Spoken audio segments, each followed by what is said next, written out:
Alright, welcome to the video everyone. What we're doing in this one is a tabletop overview of the Strike Eagle 1:6x24. This is a low power variable optic by Vortex. What I'm going to be doing is just taking it out of the box, doing a little bit of an overview on it, show you all the features, and then I'll give you my final thoughts at the end. So first thing we're going to do is I'm just going to show you around the box here. You can see we just got a few decals, a little bit of information on the box.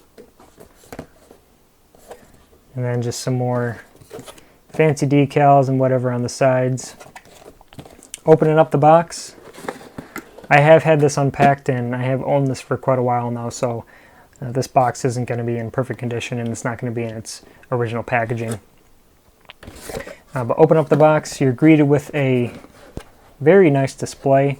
You got the scope up top here with some graphics, and then you have the scope itself. Nicely suspended inside of this box. It's not actually resting on anything. It's being held in by two pieces of foam and it's actually suspending in the air. Pulling up on these flaps will reveal that foam.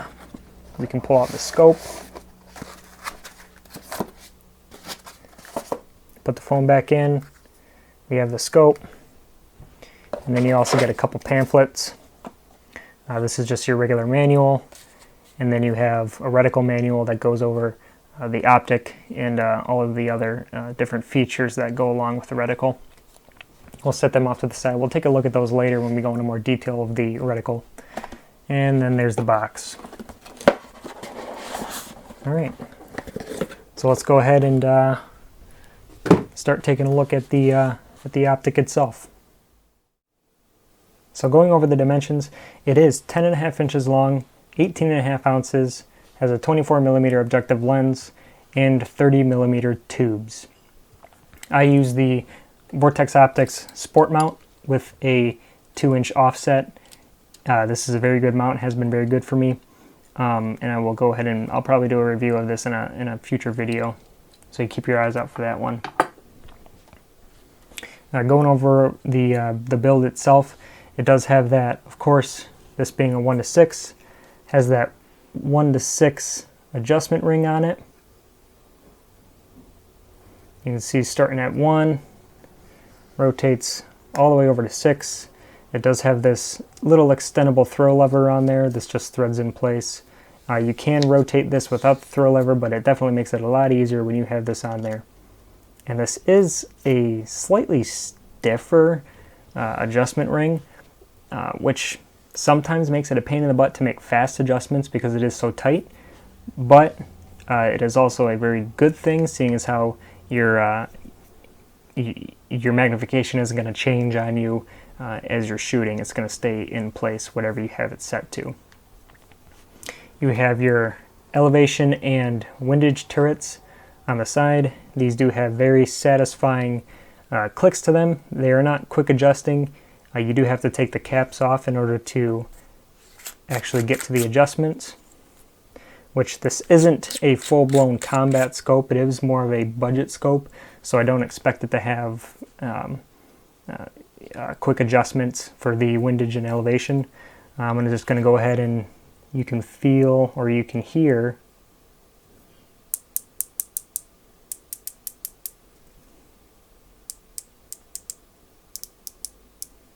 so they are fairly decent adjustments on there. Each increment is half MOA, so they are fairly fine as well. Go ahead and put our caps back on. And then on the opposite side of these, you have the Illumination turret, which the illumination on this is from 1 all the way until 11, and each click in this is a very satisfying snap. You definitely know when you are in position, and you can tell by the little hash mark at which level you're at. So depending on your environment, you get kind of used to which number correlates to how bright your environment is. Under this turret, that's where you're going to find the battery. It takes a CR2032 battery, like most other optics. And speaking of that battery, I just lost it. Under the windage, you do have a spare battery under that windage cap. Let's go ahead and put that back in, and then put our cap back on. So I'm going to put some pictures up to the side here showing off the reticle. They call it, Vortex calls it their AR-BDC3 reticle. It is a second focal plane reticle, which means it doesn't change size when you change the magnification of the scope, which is a bonus, at least for me personally. Has the, under the cap, it has an ocular focus ring for adjusting to each individual's personal eye. This is going to change depending on the person. Go ahead and adjust that to what you need, and then you shouldn't have to touch it ever again. So looking at the reticle, you can see it has that ring, and then it has that center dot in the middle. Those are the, as you can tell, the only portions that actually illuminate. So you can't actually see any of the other parts of the reticle that are displayed there. But those aren't the most important parts of the reticle. That center dot and that ring around it is sufficient enough for me, at least. I'm not making elevation and windage drops and holdovers and everything, you know, in the nighttime when I need to have that reticle on or whatever. So that drop compensation that I was mentioning, if we refer to page 3 in our little pamphlet here, you have that reticle up on the side. So the drop compensation, the way it works, you have what looks like four different hash marks going down that center line in the scope for 3, 4, 5, and 600 yards. And then you have your ranging. Over on page 5 here, we have our ranging. You have your 3, 4, 5, and 6 marks. That's going to be 3, 4, 5, and 600 yards, I believe. That's going to indicate the width of a human shoulder, and that's how you can range with it. Going on to the next portion of the scope, you have your windage. So on your windage, you have the dots next to the elevation, or on the same plane as the elevation lines, and each dot represents 15 miles an hour, is what the manual is telling me here. And so that's how you'll quickly adjust for windage using those dots.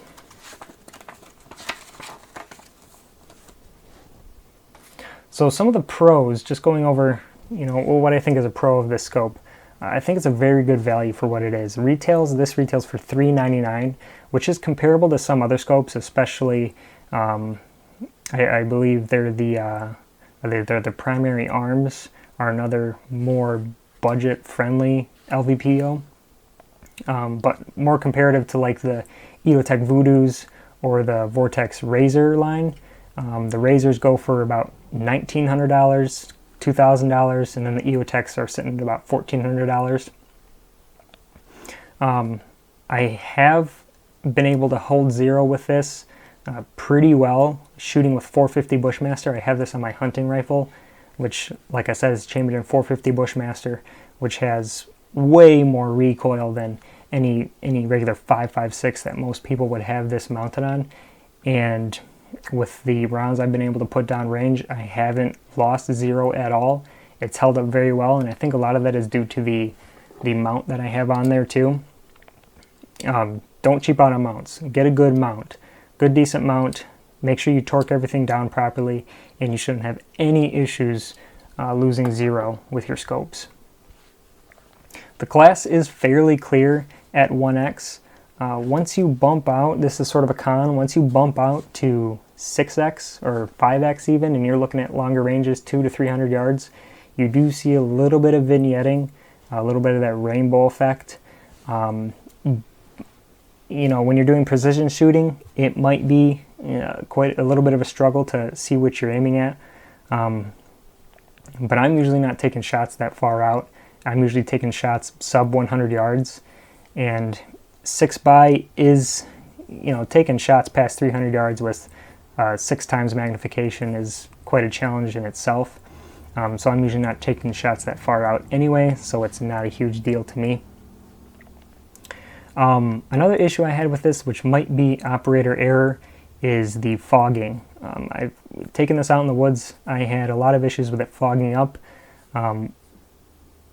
What that could have been, though, was probably the way I had my covers on.